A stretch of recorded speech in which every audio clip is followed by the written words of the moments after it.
Just got another flashlight sent to me from the company Sofirn. Let's open it up and take a look. Hey, what's up YouTube? Dan the Fix-It Man. Got another quick video here for you. Sofirn just reached out and asked me if I'd be willing to take a look at the SC13. This is an updated version. This is the 519A, and this is in the 5000K color range, so it's going to be a little bit warmer white than the previous version that I looked at. But let's open it up and see what we got.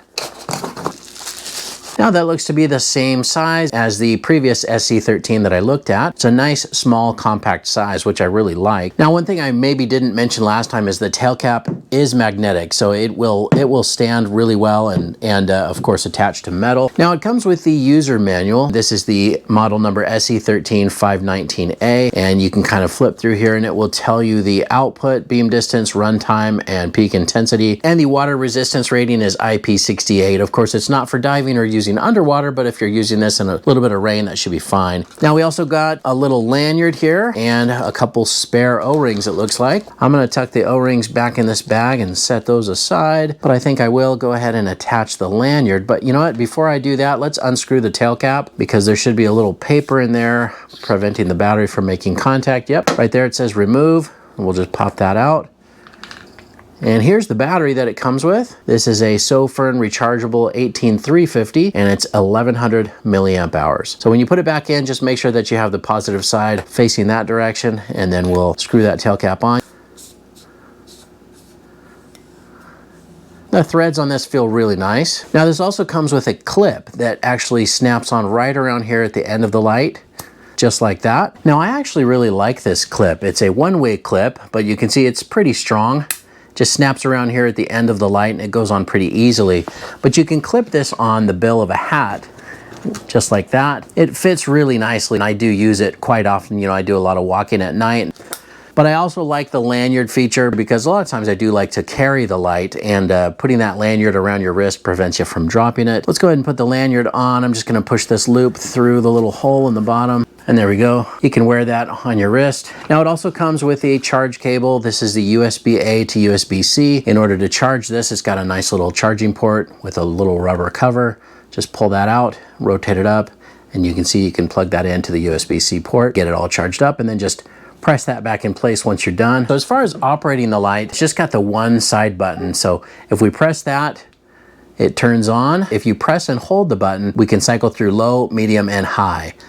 There you go, low, medium, high, low, medium, high. So it was on medium when I first opened it. Double click, it'll go to turbo. There it is right there. That's the brightest setting. And then press it again and it'll go back down to whatever setting it was at. And in this case, it was on high. And press and hold, low, medium. Let's leave this one on medium. And I want to do a quick comparison to the previous version of the SC13. I'll turn this one on. And it looks like it's maybe at high, low, medium. Okay, so there's the medium. Now the previous version, you see the color difference? The color is a little bit cooler and this is a little bit warmer. So I don't know if that's really showing up all that well on camera.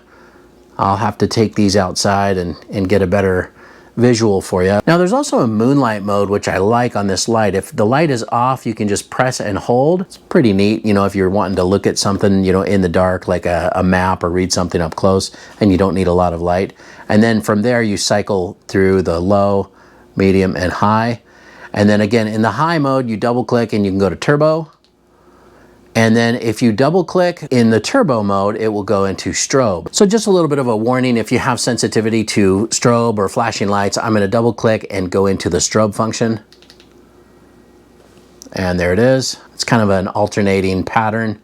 Now this is starting to warm up quite a bit. If you use it in the higher settings, it is gonna get pretty warm. That's pretty typical for most high-powered flashlights. This is a pretty high-powered light, by the way. So here in the user manual, it does give a chart and gives the output levels and duration of light time that you get in each mode. So it also even gives the beam distance. The highest lumen level is 1100. Again, that's 1100 in turbo. You're only gonna have turbo for about 2 minutes. After 2 minutes, it's gonna drop down to 420 lumens, which is the high setting for this light. And then medium is at 140, low is at 10. And then the moonlight mode is 1 lumen. As far as the peak distance, this is 150 meters. Now they also give a battery level indicator. As soon as you turn it on, You can see right here it's green, and if it's green, that means that it's between 70 and 100%. If it were red, constant on, that means it's between 30 and 70%, and red flashing would be between 0 and 30%, meaning you need to get it charged. And also when you're charging it, if it's red, that means it's charging. If it turns green, that means it's fully charged. As you can see, it's a very easy user interface, and it's a lot of fun to use, and it's definitely a great EDC light. What I'm gonna do now is plug this in and get it charged up completely, and then we'll go down to the park and do a little bit of iPhone footage so you can see what this looks like at night.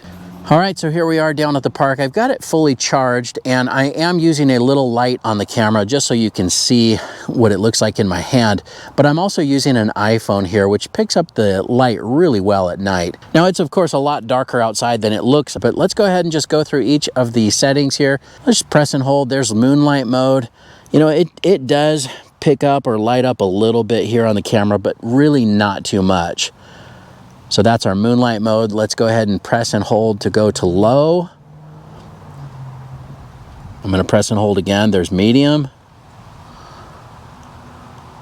Really throws a lot farther, almost to the trees over there. And then press and hold to high. And there you go. That's lighting up the trees and really lighting up this entire field. But if we double click, we can go to turbo. And that is going to be our highest setting on this light. Again, this is the 519A. Now, if I compare the color to the previous versions, go ahead and just jump right to turbo and that light. You can see the difference, I think, on camera here. In my right hand is the 519A, and it's a little bit warmer. This one here, it's brighter, but it's a cooler white light. It's not quite as natural looking as this one. So your color spectrum is just going to be 5000K on this one. I think this one is 6500. Although this one is a little bit brighter. And then the strobe function, just again, a little bit of a warning if you have sensitivity to flashing lights. I'm going to double click from turbo to go into strobe right now. And that will show you the strobe function, and it goes through and then changes its pattern. And if you press it again, it goes back to the last setting, and then press it again, and it's off. And that's pretty much it. Let's go ahead and head back to the shop and wrap this up. Well, there it is. You can see that it is very bright, especially for the size. I mean, it's so compact and just so easy to carry. Probably not something I would put on a keychain. It's just a little too bulky for that, but it is small enough to keep in the glove box of your car or just take it with you. I mean, it's a perfect little shirt pocket or a clip pocket right there. Or in my case, I do usually put it on the bill of my hat and use that when walking, but really happy with it and happy they sent it to me. As you can see, it works perfectly. This does get pretty warm in your hand, especially at some of those brighter settings, so just a little bit of a heads up. Probably wouldn't hand this to a child or a kid to play with. It's just a little bit too high powered, I think, for a kid to have as a flashlight. You know, don't look directly into the beam, and you also don't want to turn this on high and, you know, set it down with the face of the light touching a surface, you know, as it can get hot as well. One more thing I didn't mention, there is a lockout feature. If you triple press this button, it will flash twice, letting you know that it's now locked out. So if you accidentally bump it or try to turn it on, it'll just flash twice, letting you know that it is in lockout mode.